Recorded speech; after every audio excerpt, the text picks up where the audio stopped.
تو اب آپ کے سامنے فضیلت الشیخ مولانا عبد الخالق مدنی حافظہ اللہ تعالی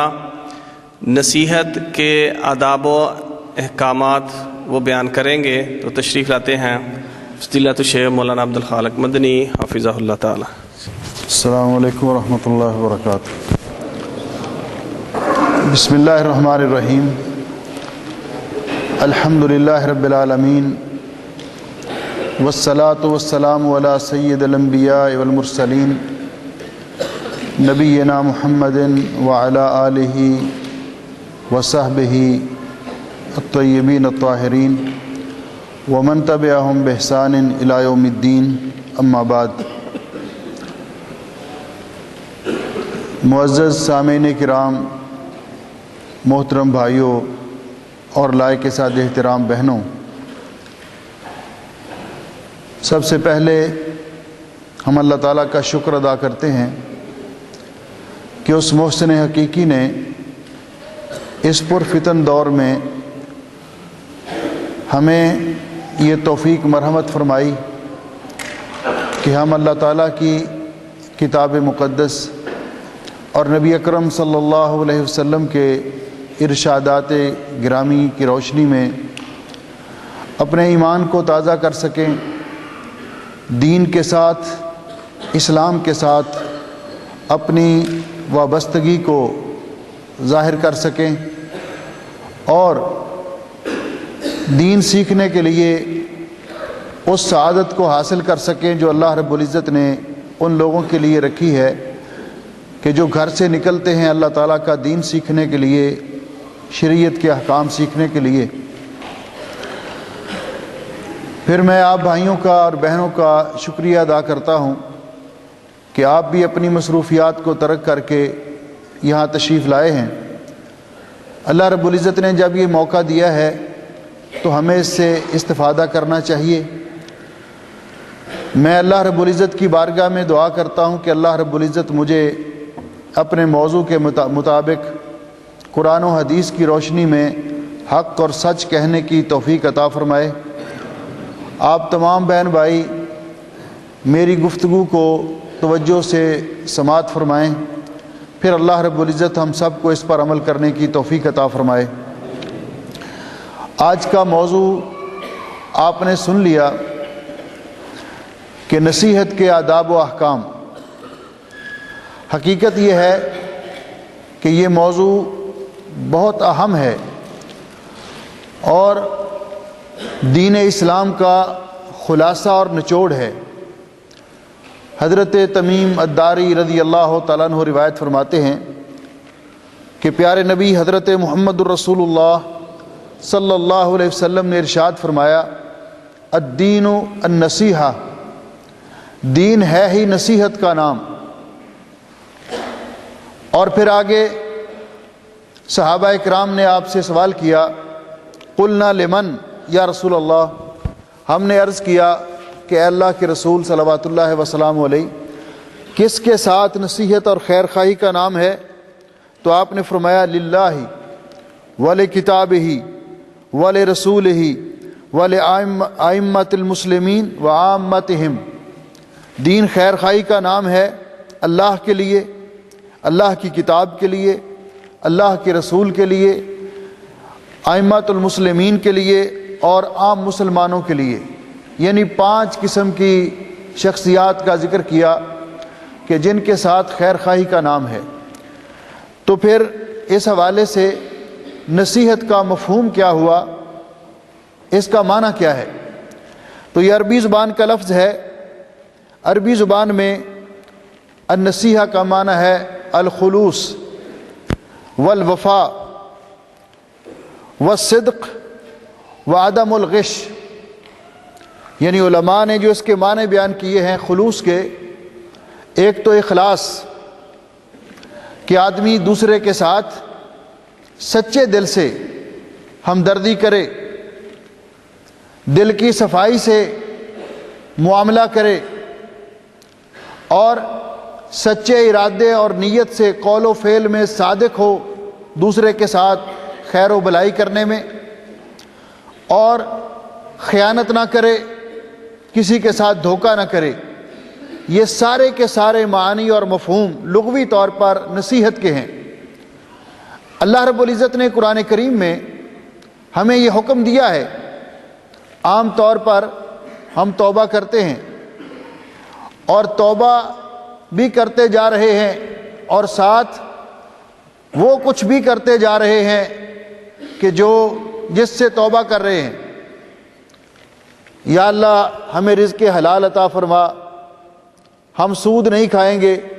لیکن سودی کاروبار بھی کرتے جا رہے ہیں، سود کھا بھی رہے ہیں۔ یا اللہ ہم توبہ کرتے ہیں، ہم رشوت نہیں لیں گے، اور ساتھ توبہ بھی کیے جا رہے ہیں اور رشوت بھی لے رہے ہیں۔ اور جس طرح کسی نے کہا کہ ہر بار توبہ کی پھر توبہ کی، ہر بار توبہ توڑ دی، میری اس توبہ پہ توبہ توبہ توبہ کر اٹھی۔ ہمیں اللہ رب العزت نے کیا حکم دیا؟ یا ایھا الذین آمنوا توبوا الی اللہ توبۃ نصوحا۔ تو یہاں بھی نصیحت کا لغوی معنی کہ توبۃ نصوحا کا معنی کیا؟ سچی توبہ، جس میں کوئی کسی قسم کی کمی نہ ہو، جھوٹ نہ ہو، توبۃ الکذابین نہ ہو، بلکہ حضرت فاروق اعظم رضی اللہ تعالیٰ عنہ نے توبۃ النصوحا کی جو تفسیر بیان کی، فرماتے ہیں ایسی توبہ کہ انسان جب اس گناہ سے توبہ کر لے پھر کبھی اس کے بارے میں سوچے بھی نہ۔ تو اس کا معنی ہے کہ نصیحت کا معنی خلوص کے ساتھ، دل کی سچائی کے ساتھ، سچے جذبات کے ساتھ، دوسرے کے ساتھ خیر خواہی کرنا، ہمدردی کرنا، سچے جذبات سے پیش آنا۔ اس حدیث پاک میں جس نصیحت کا ذکر کیا گیا، اور یہ وہ عظیم حدیث ہے جس کے بارے میں علماء نے لکھا ہے کہ دین کی تعلیمات کا خلاصہ اور مدار جو احادیث ہیں ان میں سے یہ ایک بنیادی حدیث ہے کہ دین خیر خواہی کا نام ہے، دین نصیحت کا نام ہے۔ میں جس موضوع پر گفتگو کرنا چاہتا ہوں وہ اس کا آخری حصہ ہے حدیث پاک کا، وعامتہم، عام مسلمانوں کے ساتھ نصیحت اور خیر خواہی کے آداب و احکام۔ لیکن اس حدیث پاک کی روشنی میں سب سے پہلے فرمایا کہ نصیحت کس کے لیے؟ قال للہ، اللہ کے لیے نصیحت۔ اللہ کے لیے نصیحت کیا؟ کہ آدمی سچے دل سے اللہ تعالیٰ کی وحدانیت پر، اس کی الوہیت پر، اس کی ربوبیت پر، اس کی اسماء و صفات پر سچے دل سے ایمان لائے۔ اللہ تعالیٰ کی ذات میں یا اللہ تعالیٰ کی صفات میں کسی کو شریک نہ ٹھہرائے، اللہ تعالیٰ کے اوامر اور احکام پر عمل کرے، اللہ تعالیٰ کی نواہی اور جن چیزوں سے روکا ہے اللہ تعالیٰ نے ان سے اجتناب کرے۔ جو تعلیمات زندگی گزارنے کے لیے اللہ رب العزت نے ہمیں عطا فرمائی ہیں ان کی روشنی میں زندگی گزارے، حدود اللہ کی پاسداری کرے، اللہ رب العزت کے اوامر و نواہی کو ہمیشہ اپنے مد نظر رکھے، اللہ تعالیٰ کی رضا جوئی کے لیے عمل کرے اور اللہ کی ناراضگی سے بچنے کے لیے ہمیشہ کوشاں رہے۔ یہ ہے النصیحۃ للہ، اللہ تعالیٰ کے ساتھ نصیحت اور خیر خواہی۔ یہ حقیقت میں انسان کے اپنے ساتھ ہے یہ کہ اللہ رب العزت کے ساتھ معاملہ خلوص کا اور صدق و صفا کا معاملہ کرے۔ دوسرے نمبر پر وَلِرَسُولِهِ، اللہ تعالیٰ کے دوسرے نمبر پر فرمایا وَلِكِتَابِهِ، اللہ تعالیٰ کی کتاب، جو کتاب اللہ رب العزت نے ہماری طرف نازل کی ہے قرآن پاک، اللہ کی کتاب کے ساتھ خیر خواہی۔ اس کا مطلب کیا ہے؟ کہ اس بات پر ایمان و یقین رکھے کہ قرآن پاک اللہ رب العزت کی طرف سے نازل کردہ کتاب ہے۔ اس بات پر ایمان رکھے کہ قرآن پاک کی حفاظت کی ذمہ داری اللہ تعالیٰ نے لی ہے. جس طرح اللہ رب العزت نے نازل کی ہے قیامت تک اسی طرح محفوظ ہے. اس بات پر ایمان اور یقین رکھے کہ قرآن پاک الہامی کتاب ہے، عالمگیر کتاب ہے. اس کے اندر پوری کائنات جب سے یہ کتاب نازل ہوئی قیامت تک آنے والے لوگوں کے مسائل کا حل موجود ہے. اس کی تعلیمات سراسر انسانیت کے لیے رحمت اور برکت کا باعث ہیں. اس کا پڑھنا ایک حرف پر 10 نیکیاں انسان کو ملتی ہیں. یہ کتاب قیامت کے دن اپنے تلاوت کرنے والوں کے حق میں شفاعت کرے گی. اس کتاب کے بارے میں خیر خواہی کہ اس کتاب کو پڑھنا اور اس کے معنی اور مفہوم کو سمجھنا کہ اللہ رب العزت کا یہ پیغام ہے اپنے بندوں کی طرف، یہ اس کتاب کے ساتھ خیر خواہی ہے، قرآن پاک کے ساتھ خیر خواہی ہے. والے رسول ہی اور رسول اکرم صلی اللہ علیہ وسلم کے ساتھ خیر خواہی کا معنی کیا ہے کہ اس بات کا ایمان اور یقین رکھا جائے کہ سید الانبیاء حضرت محمد الرسول اللہ صلی اللہ علیہ وسلم اللہ کے سچے رسول ہیں. آپ کی نبوت اور رسالت پر دل و جان سے ایمان رکھا جائے اور اس بات پر ایمان رکھا جائے کہ آپ سید الانبیاء والمرسلین ہیں اور خاتم النبیین ہیں. آپ کے بعد کوئی نبی نہیں آئے گا، کوئی رسول نہیں آئے گا. اور اس بات پر یقین رکھا جائے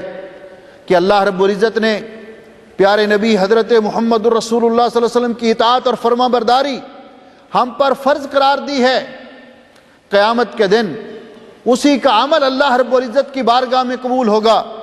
جس کا عمل پیارے نبی حضرت محمد الرسول اللہ صلی اللہ علیہ وسلم کی سنت کے مطابق ہوگا. آپ سید الانبیاء ہیں. قیامت کے دن سب سے پہلے آپ شفاعت کریں گے، جنت کا دروازہ آپ کھلوائیں گے. آپ کی تعلیمات پوری انسانیت کے لیے باعث رحمت ہیں اور انسان ہر عمل کرنے سے پہلے نبی پاک صلی اللہ علیہ وسلم نے جس طرح پوری شریعت پورا دین امت کو سمجھایا اس کا عملی نمونہ پیش کیا. ہر عمل کرنے سے پہلے انسان سوچے کہ اس میں پیارے نبی صلی اللہ علیہ وسلم کی سنت کیا ہے. وضو کرنے کے بارے میں دیکھے کہ وضو کرنے میں رسول اکرم صلی اللہ علیہ وسلم کی سنت کیا ہے، آپ کس طرح وضو فرمایا کرتے تھے اور کس طرح آپ نے وضو کی تعلیم دی امت کو. غسل کے بارے میں، نماز کے بارے میں، روزے کے بارے میں، دین کے جمیع احکام کے بارے میں نبی پاک صلی اللہ علیہ وسلم نے جو اسوہ حسنہ پیش کیا ہے، انسان اس کے مطابق عمل کرے تو یہ خیر خواہی ہے پیارے نبی حضرت محمد رسول اللہ صلی اللہ علیہ وسلم کے ساتھ کہ اللہ رب العزت نے اس کائنات میں پیارے نبی حضرت محمد رسول اللہ صلی اللہ علیہ وسلم کی اطاعت ہم پر فرض قرار دی ہے. والے ائمۃ المسلمین، ائمۃ المسلمین سے مراد حکمرانوں کے ساتھ خیر خواہی ہے کہ وہ اللہ اور اللہ کے رسول کے احکام کے مطابق ہم کو لے کر چلیں تو ان کی پیروی کی جائے اور ان کی اطاعت کی جائے جن میں انسان کی دنیا اور آخرت کے مسالے ہیں. اور اگر کہیں ان کے اندر ہمیں کوئی کوتاہی نظر آتی ہے تو ایک دائرے کے اندر رہ کر، ادب اور احترام کے دائرے کے اندر رہ کر، احترام کے دائرے کے اندر رہ کر ان کو اس کے بارے میں نشاندہی کی جائے اور ان سے ریکویسٹ کی جائے کہ دین کے احکام کے مطابق یہ معاملہ اس طرح ہے. اور کبھی خروج کا اور ان کے خلاف اس طرح کا معاملہ کرنے سے گریز کیا جائے جس سے معاشرے کے اندر فتنہ و فساد بپا ہو. یہ مسلمان حکمرانوں کے ساتھ، ائمہ کے ساتھ کہ ان کی اطاعت کی جائے، فرما برداری کی جائے، یہ ان کے ساتھ خیر خواہی ہے. اور عامۃ المسلمین کے ساتھ خیر خواہی، یہ میرا موضوع ہے. اس پر میں ذرا تفصیل سے بات کرنا چاہتا ہوں کہ عامۃ المسلمین کے ساتھ خیر خواہی کیا ہے، اس کے آداب کیا ہیں، اس کا حکم کیا ہے. تو سب سے پہلے عامۃ المسلمین کے لیے نصیحت، اس کو علماء نے 2 اس کے احکام بیان کیے ہیں. کہ عام مسلمانوں کے لیے نصیحت کرنا واجب ہے ان امور میں کہ جو امور واجب ہیں۔ مثلا اگر ہم کسی کو دیکھتے ہیں کہ وہ صراحتاً کسی حرام کام کا ارتکاب کر رہا ہے، اللہ اور اللہ کے رسول صلی اللہ علیہ وسلم کے احکام کی خلاف ورزی کر رہا ہے، تو اس کو نصیحت کرنا، سمجھانا یہ مسلمانوں کے لیے واجب ہے، لازمی ہے۔ اور اگر ہم دیکھتے ہیں کہ وہ فضائل کے کاموں میں کوتاہی کر رہا ہے اور اس کو فضائل اعمال کے بارے میں ترغیب دلانا یہ مستحب ہے، تو اس اعتبار سے علماء نے نصیحت کے حکم کو دو حصوں میں تقسیم کیا کہ منسوخ بہی کے اعتبار سے وہ نصیحت اگر وہ کام واجب ہے تو واجب ہے، فرض ہے تو فرض ہے، مستحب ہے تو مستحب ہے۔ یہ نصیحت جو کرنی ہے ان میں اس کے کچھ آداب ہیں اور اس کے ارکان ہیں، اس کے فوائد ہیں اور اس کی ضرورت ہے۔ یہ اسلام کے معالم میں سے، اسلام کی تعلیمات میں سے ایک بہترین عمل ہے اور یہ انبیاء علیہم الصلوۃ کا شیوا ہے۔ انبیاء علیہم الصلوۃ ان کا ذکر کرتے ہوئے اللہ رب العزت قرآن پاک میں فرماتے ہیں، جیسا کہ حضرت نوح علیہ السلام نے اپنی قوم سے کہا، ابلغکم رسالات ربی وانصح لکم وَأَعْلَمُ مِنَ اللَّهِ مَا لَا تَعْلَمُونَ، اے میری قوم، میں آپ کو اللہ تعالیٰ کے پیغامات پہنچاتا ہوں اور میں آپ کا خیر خواہ ہوں، آپ کو نصیحت کرتا ہوں، اور میں اللہ تعالیٰ کی طرف سے وہ کچھ جانتا ہوں جو آپ نہیں جانتے۔ پھر اللہ رب العزت نے حضرت ہود علیہ السلام کا تذکرہ کرتے ہوئے فرمایا، ابلغکم رسالات ربی، کہ انہوں نے اپنی قوم سے کہا کہ میں آپ تک اپنے رب کے پیغامات پہنچا رہا ہوں، وَأَنَا لَكُمْ نَاصِحٌ امین، اور میں تمہارے لیے ناصح ہوں، نصیحت کرنے والا ہوں، امین ہوں، دیانتداری کے ساتھ آپ کی خیر خواہی کرنے والا ہوں۔ پھر اللہ رب العزت نے نبی اکرم حضرت صالح علیہ السلام کا ذکر کیا اور صالح علیہ السلام نے اپنی قوم سے یہ کہا، وَنَصَحْتُ لَكُمْ، میں نے آپ کو بہت نصیحت کی، وَلَٰكِن لَّا تُحِبُّونَ النَّاصِحِينَ، لیکن تم لوگ نصیحت کرنے والوں کو پسند نہیں کرتے ہو۔ پیارے نبی حضرت محمد رسول اللہ صلی اللہ علیہ وسلم نے اللہ تعالیٰ کا نازل کردہ دین، کامل و اکمل دین، جس کو اللہ تعالیٰ نے پیارے نبی حضرت محمد رسول اللہ صلی اللہ علیہ وسلم پر مکمل کیا، اور اس امت کے لیے یہ اعزاز ہے کہ اللہ رب العزت نے دین اسلام کو ہمارے لیے پسند کیا۔ آپ نے حجۃ الوداع کے موقع پر صحابہ کرام جب آپ کے ساتھ جمع تھے تو آپ نے صحابہ کرام رضوان اللہ علیہم اجمعین کو خطاب کرتے ہوئے فرمایا، وَأَنْتُمْ تُسْأَلُونَ عَنِّي فَمَا أَنْتُمْ قَائِلُونَ، قیامت کے دن آپ سے میرے بارے میں پوچھا جائے گا۔ کیا پوچھا جائے گا؟ کہ اللہ رب العزت فرماتے ہیں، وَلَنَسْأَلَنَّ الَّذِينَ أُرْسِلَ إِلَيْهِمْ وَلَنَسْأَلَنَّ الْمُرْسَلِينَ، قیامت کے دن اللہ تعالیٰ انبیاء علیہم السلام سے بھی پوچھیں گے کہ آپ نے میرا پیغام اپنی امت تک پہنچایا کہ نہیں پہنچایا، اور اللہ تعالیٰ امتوں سے بھی پوچھیں گے کہ میرے انبیاء اور رسول علیہم السلام نے میرا پیغام آپ تک پہنچایا کہ نہیں پہنچایا۔ پیارے نبی حضرت محمد رسول اللہ صلی اللہ علیہ وسلم نے صحابہ کرام کو مخاطب کر کے پوچھا کہ قیامت کے دن آپ سے میرے بارے میں پوچھا جائے گا کہ میں نے اللہ کا پیغام جو اللہ رب العزت نے میری طرف پہنچایا، وحی کیا، آپ تک پہنچایا کہ نہیں پہنچایا۔ فما انتم قائلون، تم کیا جواب دو گے اللہ رب العزت کی بارگاہ میں؟ تو آپ کے وہ شاگردان گرامی حضرات صحابہ کرام رضوان اللہ علیہم اجمعین، جس کو آپ نے پورا دین سمجھایا جن کو اور جن کی تربیت کی، سب نے آگے سے جواب دیا، قالو نشہد، ہم گواہی دیں گے، انک قد بلغت وادیت ونصحت، کہ آپ نے اللہ کا دین بے کمال ہی و تمام ہی ہم تک پہنچایا، آپ نے امانت کو ادا کیا جو اللہ نے آپ کے سپرد کی تھی، ونصحت، اور آپ نے امت کو کی خیر خواہی کی اور امت کو نصیحت کی۔ تو گویا کہ یہ انبیاء علیہم السلام کا شیوا ہے، اور نبی پاک صلی اللہ علیہ وسلم نے مسلمانوں کو بھی اس بات کا حکم دیا۔ حضرت جریر ابن عبداللہ رضی اللہ تعالیٰ عنہ بیان کرتے ہیں کہ میں نے بایعت رسول اللہ صلی اللہ علیہ وسلم، میں نے نبی پاک صلی اللہ علیہ وسلم کی بیعت کی، اسلام جب قبول کیا، کس بات پر؟ علی اقام الصلاۃ و ایتاء الزکاۃ والنصح لکل مسلم، نماز قائم کرنے پر، زکوٰۃ ادا کرنے پر، اور ہر مسلمان کے ساتھ خیر خواہی کرنے پر میں نے رسول اکرم صلی اللہ علیہ وسلم کی بیعت کی۔ اور نبی پاک صلی اللہ علیہ وسلم نے ہر مسلمان پر جو حق بیان کیے، ایک حدیث میں آپ نے 6 حقوق بیان کیے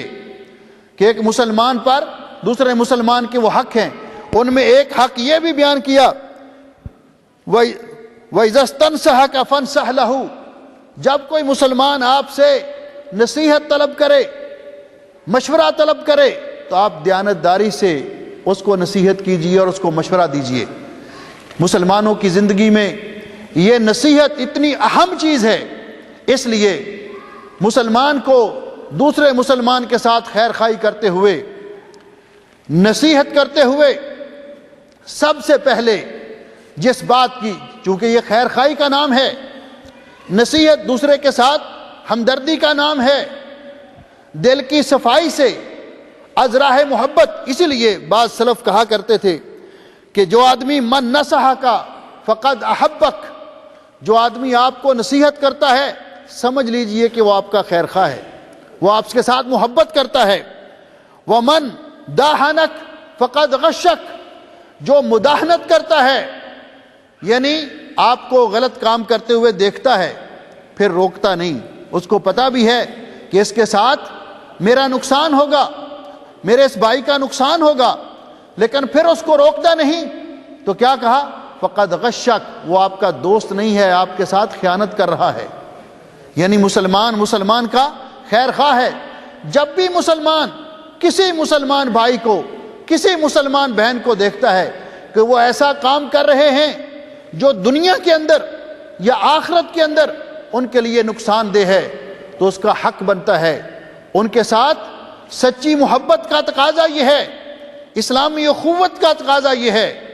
برادرہڈ کا تقاضا یہ ہے، ان کے ساتھ اظہار ہمدردی یہ ہے کہ ان کو اس کام سے روکا جائے جو ان کے لیے نقصان دہ ہے، دنیا کے لیے یا آخرت کے لیے۔ مثال کے طور پر ایک آدمی جا رہا ہے، ایک آدمی ایک درخت پہ بیٹھا ہے، جس شاخ پر بیٹھا ہے اسی شاخ کو کاٹ رہا ہے۔ اب دیکھنے والا دیکھتا ہے کہ یہ تو گر جائے گا، اور پھر وہ کہتا ہے، جس طرح ہمارے معاشرے کے اندر یہ بات عام سی ہے، اچھا جی جہاں کوئی لگا ہے لگا رہنے دے، ہمیں کیا ہے۔ وہ چلا جاتا ہے اور اس کو روکتا نہیں، وہ گر جاتا ہے، اس کو چوٹ لگ جاتی ہے، یا وہ موت کی آغوش میں چلا جاتا ہے، تو اس کا معنی یہ ہے کہ اس نے خیانت کی ہے، اس کو بچانے کی کوشش نہیں کی۔ نابینا آدمی جا رہا ہے، سامنے گڑھا ہے، بینا شخص دیکھ رہا ہے کہ یہ گڑھے میں گر کر اس کی موت بھی واقع ہو سکتی ہے، لیکن اس کی رہنمائی نہیں کرتا۔ کوئی سلیم فطرت والا، صاحب عقل و دانش،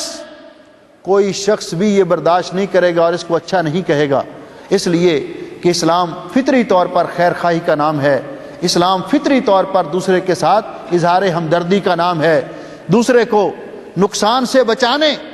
اور فائدے کی طرف اس کی رہنمائی کا نام ہے۔ اس لیے سب سے پہلی بات جس کی کسی مسلمان کو اپنے مسلمان بھائی کے بارے میں، خواہ وہ مسلمان باپ ہو، خواہ وہ بیٹا ہو، خواہ وہ بیوی ہو، خواہ عام مسلمان ہو، اس کے بارے میں جو فکر ہونی چاہیے کہ ان مسلمان کو جب دیکھے کہ وہ شرک میں مبتلا ہے، اللہ تعالیٰ کے ساتھ شرک کر رہا ہے، اور شرک کی موجودگی میں اللہ رب العزت کوئی عمل قبول نہیں کرتا، اگر شرک کرتے ہوئے دنیا سے چلا گیا ہمیشہ ہمیشہ جہنم میں رہے گا۔ جب وہ دیکھے کہ میرا کوئی عزیز، کوئی مسلمان اپنی عدم علم کی بنیاد پر یا عدم معرفت کی بنیاد پر وہ شرک کر رہا ہے تو اس کو روک کے اس کو سمجھائے۔ ہم جب قرآن پاک کا مطالعہ کرتے ہیں تو ہم دیکھتے ہیں کہ جب باپ کی مثال سامنے رکھیں تو امام الموحدین جد الانبیاء حضرت ابراہیم علیہ السلام کا واقعہ سامنے آتا ہے کہ ابراہیم علیہ السلام نے جب دیکھا، جب اللہ نے ان کو دنیا میں بھیجا اور یہ شعور ان کو ملا، ہوش سنبھالا، تو دیکھا تو باپ ان بتوں کی پرستش کر رہا ہے جن کو وہ اپنے ہاتھوں سے بناتا ہے۔ تو فوری طور پر باپ کو کے ساتھ اس کو نصیحت کرتے ہوئے، خیر خواہی کا اظہار کرتے ہوئے اپنے باپ کو سمجھانے کی کوشش کی، یا ابتی لم تعبد ما لا يسمع ولا يبصر ولا يغني عنك شيئا۔ تو اگر انسان دیکھے کہ والدین کے اندر ان کی علم نہیں تھا، ان کی جہالت کی بنیاد پر یا علم نہ ہونے کی بنیاد پر وہ کسی شرکیہ کام میں مبتلا ہیں جس کو اللہ کے قرآن نے اور نبی پاک صلی اللہ علیہ وسلم نے شرک قرار دیا ہے، تو سب سے پہلے ان کو یہ سمجھائے، سب سے پہلے کہ وہ شرک نہ کریں۔ یہ والد کے ساتھ ہمدردی ہے۔ اگر بیٹے کی مثال ہے تو حضرت نوح علیہ السلام کا واقعہ آپ کے سامنے ہے۔ نوح علیہ السلام اپنے بیٹے کو سمجھا رہے ہیں۔ لقمان حکیم کا واقعہ اللہ رب العزت نے قرآن پاک میں ذکر کیا، اذ قال لابنہ وہو یعظہ، کہ انہوں نے اپنے بیٹے سے کہا، ان کو نصیحت کرتے تھے، یا بنی لا تشرک باللہ شیئا، لا تشرک باللہ، اللہ کے ساتھ شرک نہ کرو، ان الشرک لظلم عظیم، شرک سب سے بڑا ظلم ہے۔ تو سب سے پہلے انسان دیکھے اپنے کسی مسلمان کو شرک کرتے ہوئے، اپنے کسی مسلمان بھائی کو، کسی مسلمان بہن کو، اپنے کسی عزیز کو، تو سب سے پہلے اصلاح عقیدہ کی فکر کرے، یہ سب سے بڑی رہنمائی ہے۔ پھر اس کا طرز عمل دیکھے کہ اگر اس کا عمل ایسا ہے کہ اس کا عمل نبی پاک صلی اللہ علیہ وسلم کی سنت کے مطابق نہیں ہے تو اس کے ساتھ خیر خواہی کا نتیجہ ہے کہ اس کو فوراً سمجھائے، کیونکہ پیارے نبی حضرت محمد رسول اللہ صلی اللہ علیہ وسلم نے فرمایا، من عمل عملا لیس علیہ امرنا فہو رد، جس نے کوئی بھی عمل کیا، نماز ہے، روزہ ہے، حج ہے، زکوٰۃ ہے، کوئی بھی عمل کیا جو نبی پاک صلی اللہ علیہ وسلم کی سنت کے مطابق نہیں ہے، اللہ رب العزت کی بارگاہ میں مردود ہے۔ تو انسان اس کو رہنمائی کرے کہ بھائی قیامت کے دن اللہ جل شانہ وہی عمل قبول کریں گے جو پیارے نبی حضرت محمد رسول اللہ صلی اللہ علیہ وسلم کی سنت کے مطابق ہوا، جو خالص اللہ کی رضا کے لیے ہوا، اس کے علاوہ کوئی عمل اللہ قبول نہیں کریں گے۔ اس لیے اپنے اعمال کو برباد نہ کیجیے، اپنے وقت کو ضائع نہ کیجیے، نماز پڑھیے تو دیکھیے،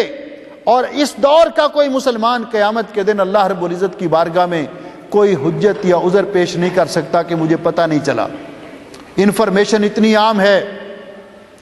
میڈیا پہ ہر قسم کی معلومات آپ کو میسر ہیں،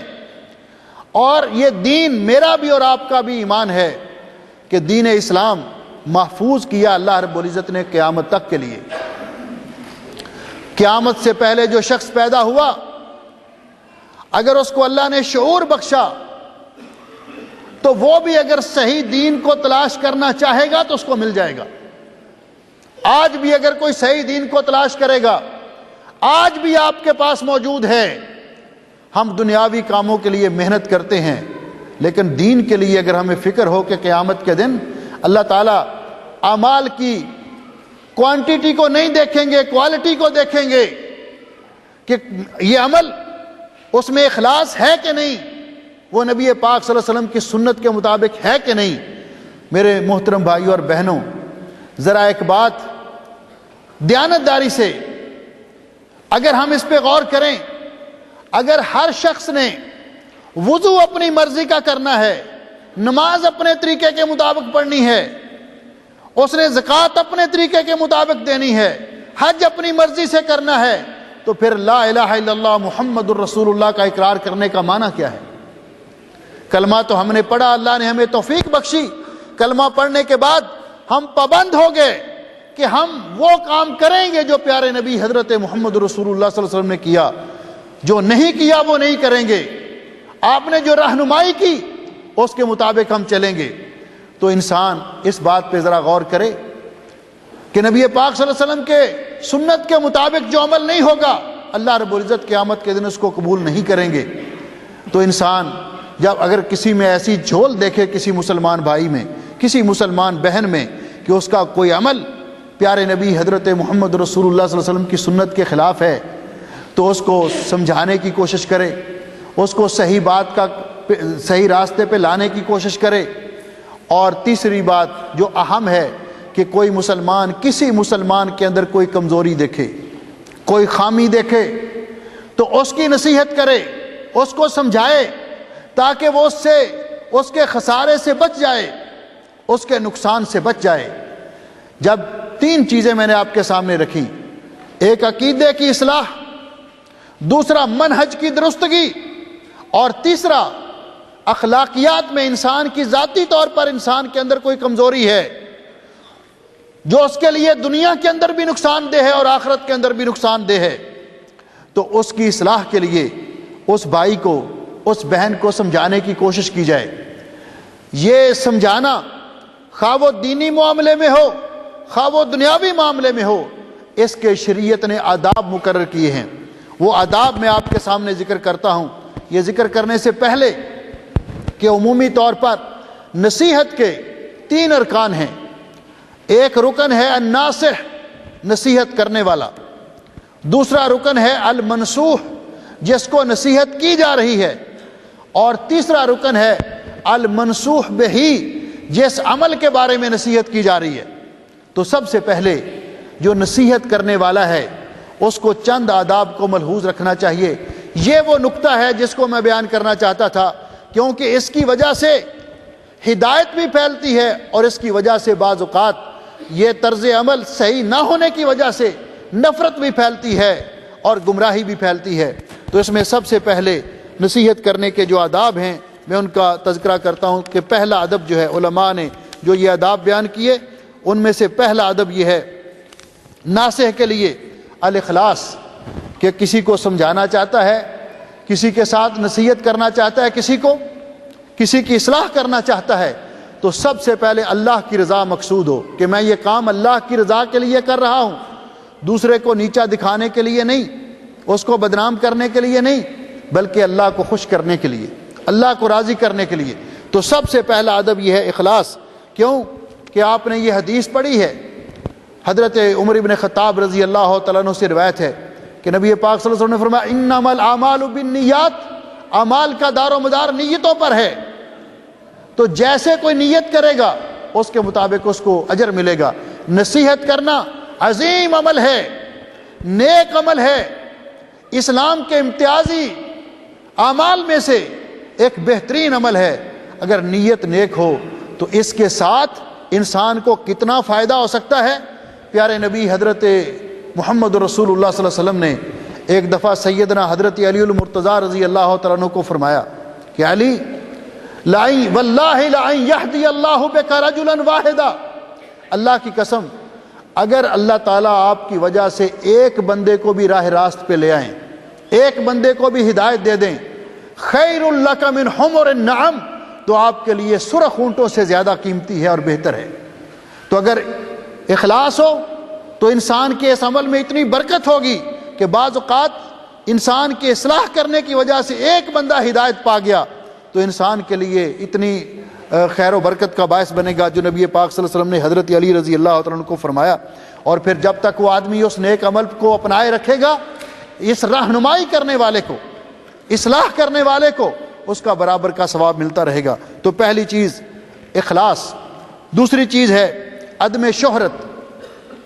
کہ انسان وہ کام کسی کی اصلاح کر رہا ہے تو اپنی مشہوری کے لیے نہیں، اپنی بڑائی کے لیے نہیں، کہ انسان بعد میں یہ اشتہار لگاتا پھرے۔ وہ جس طرح وہ بتاتے ہیں نا کہ وہ ایک جماعت کے ساتھ بندہ گیا تو اس کو انہوں نے پہلے، وہ کوئی نشہ کرتا تھا، کچھ چرس افیون پیتا تھا، تو انہوں نے اس کو سمجھایا تو وہ چھوڑ کر ان کے ساتھ پڑھنے کے لیے چلا، جماعت کے ساتھ یا مسجد میں چلا گیا۔ تو وہ جہاں بھی اس کو لے کر جاتے اس کو کھڑا کر لیتے اور کہتے کہ بھئی یہ آدمی ہے پہلے یہ نشہ کرتا تھا، یہ کرتا تھا، وہ کرتا تھا، اور ہم نے اس کو واعظ کیا، نصیحت کی، تو یہ اب اس نے چھوڑ دیا ہے اور اب یہ نمازوں کا پابند بن گیا۔ وہ 2-3 مسجدوں میں گیا تو وہ کہنے لگا جناب سرکار مجھے معاف کیجئے، پہلے میں کرتا تھا کسی کو نہیں پتہ چلا، آپ نے تو میرا اشتہار لگا دیا، جس کو نہیں بھی پتہ تھا اس کو بھی بتا دیا۔ تو یہ مقصود نہ ہو کہ کسی کا اشتہار لگایا جائے یا خود ثابت کیا جائے کہ میں نے جی فلاں بندے کو وہ ایسا تھا ایسا تھا ایسا تھا، میں نے اس کو واعظ کیا تو وہ صحیح لائن پہ آیا، یہ مقصود نہ ہو۔ تیسرا ادب یہ ہے کہ انسان نصیحت کرے رازداری کے ساتھ اور تنہائی میں نصیحت کرے۔ اسی لیے بعض سلف رحمہم اللہ فرمایا کرتے تھے، حافظ ابن رجب فرماتے ہیں وَقَانَ السَّلَفُ إِذَا أَرَادُوا نَصِيحَةَ أَحَدٍ وَعَظُوهُ سِرًّا، سلف صالحین جب کسی کو سمجھانا چاہتے تھے، نصیحت کرنا چاہتے تھے تو تنہائی میں، رازداری کے ساتھ۔ یہ نہیں کہ نصیحت بھی کر دی، اور یہ بھی طریقہ غلط ہے کہ کسی آدمی کے اندر ہم کوئی کوتاہی دیکھتے ہیں، اپنے کسی بھائی کے اندر کسی قسم کی کمزوری دیکھتے ہیں، تو میں 2-4 ساتھیوں کو ساتھ لے لوں، بھی آؤ بھی میرے ساتھ، تم بھی آؤ میرے ساتھ، تم بھی آؤ میرے ساتھ، کیا کرنا ہے؟ فلاں بندے کو سمجھانا ہے۔ اب وہ ایک آدمی کو پہلے پتا تھا، 5 کو اور بتا دیا، یہ بھی طریقہ نصیحت کا نہیں ہے، بلکہ رازداری کے ساتھ اس کو نصیحت کی جائے۔ اسی لیے حضرت فضیل ابن عیاض رحمۃ اللہ علیہ فرماتے ہیں مومن کی خصوصیت یہ ہے المؤمن یستر و ینصح، مومن پردہ بھی ڈالے رکھتا ہے اور نصیحت بھی کرتا ہے، دوسرے کے عیب کو فاش بھی نہیں کرتا، دوسرے کی کمزوری کو لوگوں کے سامنے ظاہر بھی نہیں کرتا، اور اس کو نصیحت بھی کرتا ہے، علیحدگی میں تنہائی میں اس کو سمجھاتا ہے۔ لیکن والفاجر، اور فاسق و فاجر آدمی یہتک و یعیر، وہ لوگوں کے سامنے اس کے اس جرم کو بیان بھی کرتا ہے، آشکارا بھی کرتا ہے، اور اس کو آر بھی دلاتا رہتا ہے، کل تک تو ایسا تھا، کل تک تو ایسا تھا۔ یہ مسلمان کا شیوا نہیں ہے۔ غلطی ہے انسان میں، ہر انسان سے غلطی ہو جاتی ہے، اس کو تنہائی میں سمجھایا جائے، اور اگر سمجھ جائے تو ٹھیک، نہیں سمجھتا تو پھر بھی اس راز کو، اس کمزوری کو ظاہر نہ کیا جائے۔ امام شافعی رحمۃ اللہ علیہ اس لیے فرماتے ہیں تعمدنی بنصحک فی انفرادی وجنبنی النصیحۃ فی الجماعہ فإن النصح بین الناس نوع من التوبیخ لا ارض استماع، فرماتے ہیں کہ اگر نصیحت کرنا چاہتے ہو تو تنہائی میں مجھے نصیحت کرو، کوئی سمجھانا چاہتے ہو، کوئی مشورہ دینا چاہتے ہو، میری کمزوری کو آپ پوائنٹ آؤٹ کرنا چاہتے ہو تو تنہائی میں، اور جماعت کے اندر مجھے بدنام نہ کرو، اس لیے کہ لوگوں کے اندر نصیحت کرنا نصیحت نہیں ہوتی، یہ تو ڈانٹ ڈپٹ ہوتی ہے، توہین ہوتی ہے اور توبیخ ہوتی ہے۔ اسی لیے مومن کو چاہیے کہ وہ رازداری کے ساتھ اپنے مسلمان بھائی کی جس کی کمزوری کا پتہ چلا ہے، واقعی اگر وہ کمزوری ہے تو رازداری کے ساتھ، پردہ داری کے ساتھ اس کو نصیحت کرے اور اس کو سمجھائے۔ چوتھا ادب یہ ہے ان یکون النصح بلطف وادب ورفق، کہ جب نصیحت کرنی ہے تو پھر الفاظ کا چناؤ بہت اچھا ادب کے ساتھ، احترام کے ساتھ، پیار کے ساتھ اس کو نصیحت کرے۔ اس سے بڑی بات کیا ہوگی کہ اللہ رب العزت موسیٰ علیہ السلام کو اور ہارون علیہ السلام کو فرعون کی طرف بھیج رہے ہیں، جو سب سے بڑا طاغیہ، اپنے آپ کو رب کہلانے والا، اس کو نصیحت کرنے کے لیے اللہ تعالیٰ اپنے 2 پیغمبروں کو بھیج رہے ہیں، اور ساتھ فرما رہے ہیں فَقُولَا لَهُ قَوْلًا لَيِّنًا، اس کے ساتھ پیار سے بات کرنا، نرمی سے بات کرنا، شاید وہ سمجھ جائے، شاید ہدایت پا جائے۔ تو پیار اور محبت کے ساتھ، پیارے نبی حضرت محمد رسول اللہ صلی اللہ علیہ وسلم فرماتے ہیں ما کان الرفق فی شیء الا زانہ وما نزع من شیء الا شانہ، نرمی جہاں بھی آتی ہے اس کو مزین اور خوبصورت بناتی ہے اور اس کے ثمرات بڑے اچھے ہوتے ہیں، سختی جہاں بھی آتی ہے اس کو بدصورت بنا دیتی ہے اور تباہی مچا دیتی ہے۔ اس لیے پیار و محبت کے ساتھ ادب کے پیرائے میں اچھے الفاظ کا انتخاب کر کے کسی مسلمان کی اصلاح کرنے کی کوشش کی جائے۔ 5واں ادب یہ ہے کہ عدم الالزام، زبردستی نہ کی جائے، سمجھایا جائے پیار کے ساتھ، محبت کے ساتھ، اگر وہ مان لے تو ٹھیک ہے، نہیں تو اس کو چھوڑ دے، پھر جب موقع ملے تو پھر دوبارہ اس کو نصیحت کرے۔ یہ نہیں کہ بالکل ناراض ہو کر چھوڑ دے، نہیں، زبردستی نہ کرے، اس لیے کہ اللہ رب العزت نے رسول اکرم صلی اللہ علیہ وسلم کو فرمایا ان علیک الا البلاغ، آپ کا کام پہنچا دینا ہے،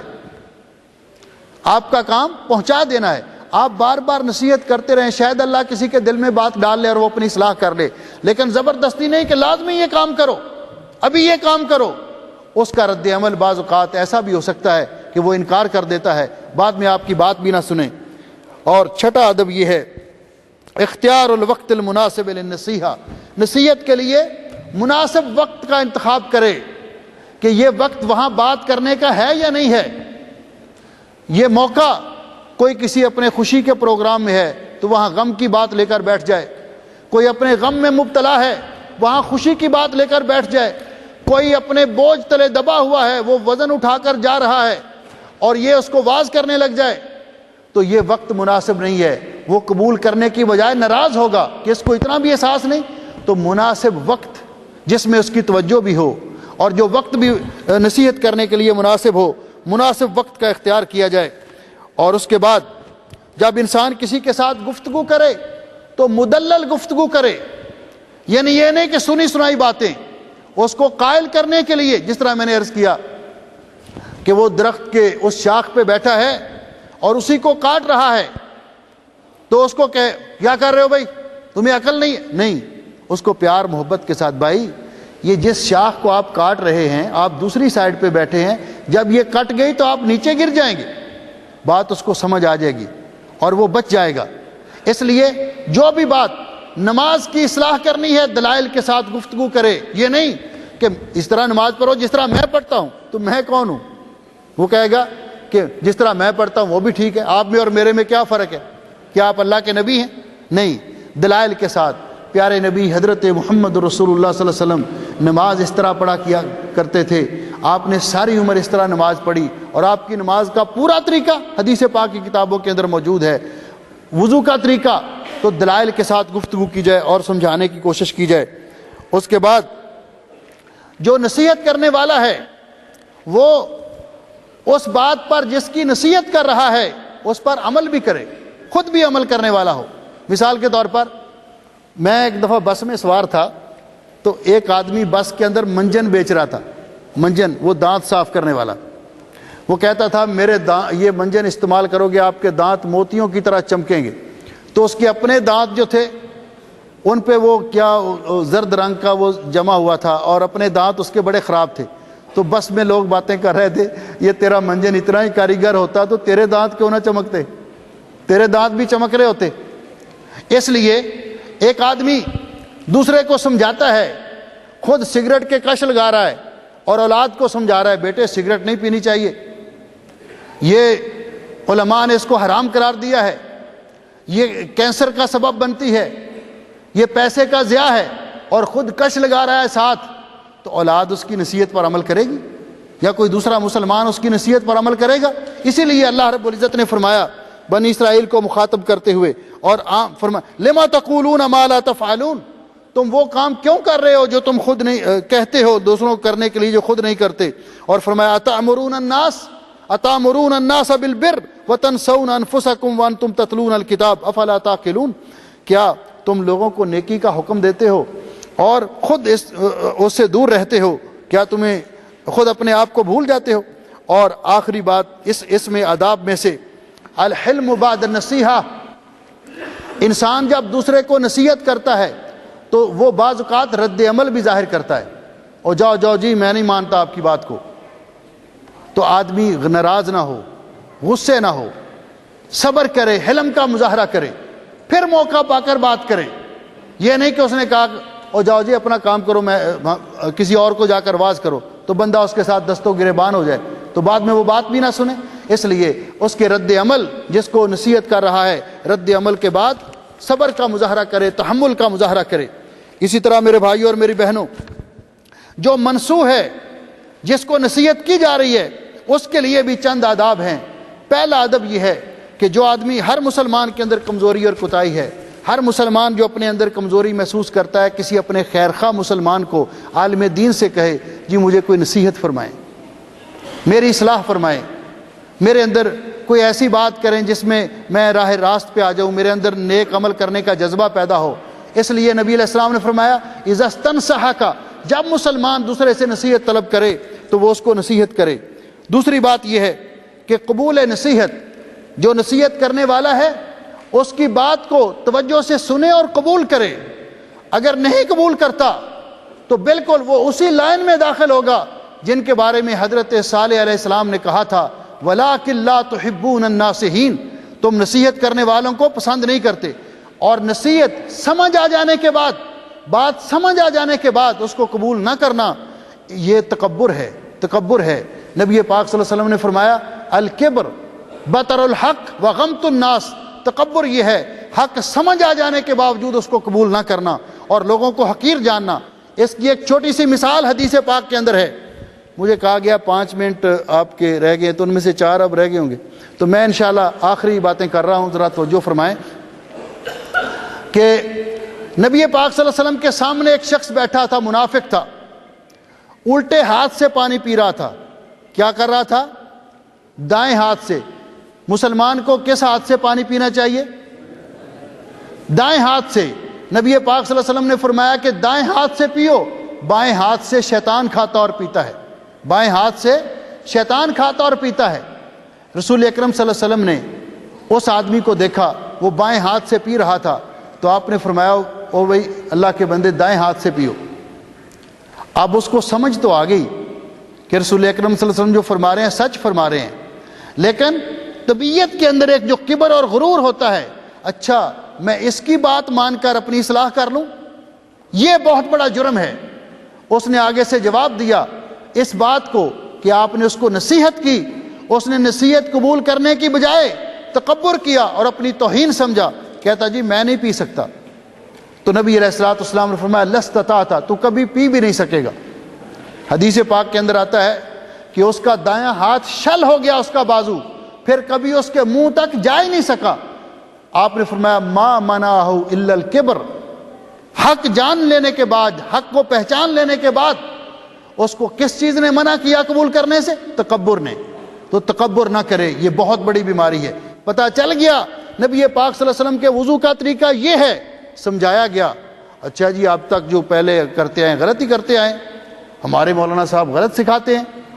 بتایا نماز کا طریقہ یہ ہے، حدیث پاک کے اندر موجود ہے، خود پڑھ لیجئے۔ اچھا جی دل مان گیا، لیکن لوگ کیا کہیں گے؟ پرانا طریقہ، میری پرانی نمازیں ضائع ہو گئی۔ حالانکہ بات ایسی نہیں ہے۔ جب تک نہیں پتا تھا جو عمل کیا اللہ قبول کر لے گا، جب پتہ چل گیا کہ سنت یہ ہے پھر سنت پر عمل کرنا لازم ہے، پتہ چل جانے کے بعد اگر سنت کے خلاف عمل کیا تو اللہ قبول نہیں کریں گے۔ تو حق بات کو قبول کرے۔ تیسرا ادب یہ ہے جس کو نصیحت کی جائے کہ وہ باطل پہ اصرار نہ کرے۔ اور چوتھا ادب یہ ہے کہ جو نصیحت کرنے والا ہے اس کا شکریہ ادا کرے، اس کے ساتھ دشمنی نہ رکھے، اس کو برا نہ سمجھے، اس کو اپنا خیر خواہ سمجھے اور اس کے ساتھ اس کا شکریہ ادا کرے اور اس کو اپنا ممنون احسان سمجھے۔ نصیحت کے کچھ فوائد ہیں، ان میں سے پہلا فائدہ یہ ہے کہ دین پر استقامت اور ثابت قدمی۔ جو دوسرے کو نصیحت کرتا ہے پہلے خود اس پر عمل کرنے کی کوشش کرتا ہے، اس طرح وہ دین پر ثابت قدم رہتا ہے۔ دوسرا فائدہ یہ ہے کہ دوسروں کو نصیحت کرنا، ان کے نفع کی بات بتانا، نقصان سے روکنا، ان کے ساتھ اظہار ہمدردی اور محبت کی دلیل ہے۔ تیسرا فائدہ یہ ہے کہ اصلاح معاشرہ، اگر انسان نصیحت کرتا ہے معاشرے کے اندر سے جرائم ختم ہو جاتے ہیں اور معاشرے کی اصلاح ہو جاتی ہے، اور ایسے ناصحین کی وجہ سے معاشرہ ایک بہترین پرامن معاشرے کی نظیر پیش کرتا ہے۔ پانچویں نمبر پر پانچواں فائدہ یہ ہے کہ اللہ تعالیٰ اور اس کے رسول کے حکم کی تعمیل ہے۔ چھٹا فائدہ یہ ہے کہ دعوت کا مؤثر ترین ذریعہ ہے۔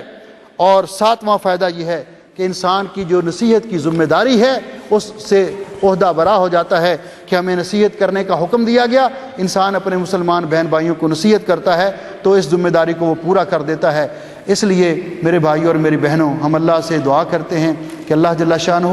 خود ہمیں اپنی اصلاح کرنے کی توفیق عطا فرمائے، اور ہم میں جو کمزوریاں ہیں اللہ تعالیٰ دور فرما دے، اور ہم وہ چیز جس کو اپنے لیے خیر و بلائی اور اپنی نجات کا ذریعہ سمجھتے ہیں وہی بات ہمیں اپنے بہن بھائیوں تک پہنچانے کی اللہ توفیق دے۔ اور ان کی بھی اصلاح کو اللہ رب العزت کر دے، تاکہ جس طرح ہم دنیا کے اندر یہ بات پسند کرتے ہیں کہ ہم پیار و محبت سے ایک ساتھ دنیا میں رہیں، امن و سکون کے ساتھ، پیار و محبت کے سائے میں، اسی طرح اللہ تعالیٰ ہمیں پیار و محبت کے ساتھ ہمارا یہ جذبہ بھی ہونا چاہیے کہ جس طرح میں جنت میں جانا چاہتا ہوں، اللہ تعالیٰ میرے والدین کو، میرے بیوی بچوں کو، میرے تمام مسلمان بہن بھائیوں کو اسی طرح جنت میں ایک ساتھ لے جائے۔ یہ ہر مسلمان کی خیر خواہی ہونی چاہیے، ہر مسلمان کے ساتھ۔ اللہ ہمیں عمل کی توفیق بخشے۔ بارک اللہ فیکم۔ اقول قولی ھذا استغفر اللہ لی ولکم ولسائر المسلمین من کل ذنب واتوب الیہ۔